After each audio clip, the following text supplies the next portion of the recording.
પંચમહાલ જિલ્લાના શહેરા તાલુકામાં આવેલા પાલીખંડા ગામમાં પૌરાણિક મરડેશ્વર મહાદેવનું મંદિર આવેલું છે।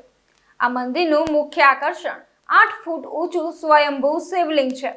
શ્રાવણ મહિનામાં આ મંદિરનો મહિમા અનેક ગણો વધી જાય છે અને ભક્તોની ભારે ભીડ ઉમટી પડે છે।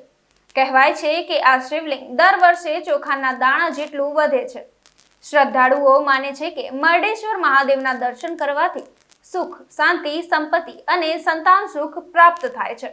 અહીં શ્રાવણ માસ દરમિયાન જ નહીં પરંતુ જન્માષ્ટમીએ મેળાનું પણ આયોજન થાય છે। ભક્તો શિવલિંગને જલાભિષેક, દૂધ, બીલીપત્ર અને ફૂલો ચડાવીને પૂજા અર્ચના કરે છે। અમે બાલાસિનોરથી આવીએ છીએ।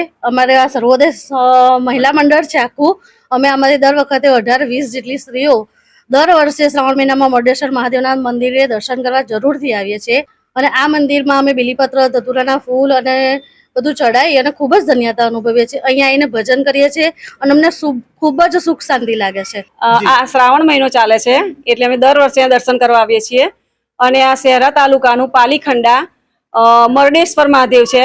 ત્યાં આગળ બધાને બહુ આસ્થા હોય છે અને બધાની મનોકામના પણ પૂર્ણ થતી હોય છે અને એની વિશેષતા એ છે કે અહીંયા શિવલિંગ ચોખાભાર વધતું રહે છે અને પહેલા બહુ જૂનું હતું મંદિર, હવે બધું થોડો જીર્ણોદ્ધાર કરી અને બધું નવું કરેલું છે પણ આ ભક્તો બહુ બધા દર્શન કરવા આવે છે અને અમને તો અહીં આવીને બહુ જ આનંદ થાય છે। મંદિરમાં બેસીએ છીએ તો આમ શાંતિ લાગે છે, દિવ્ય શાંતિ જેવું લાગે છે અને અદ્ભુત આનંદ આવે છે।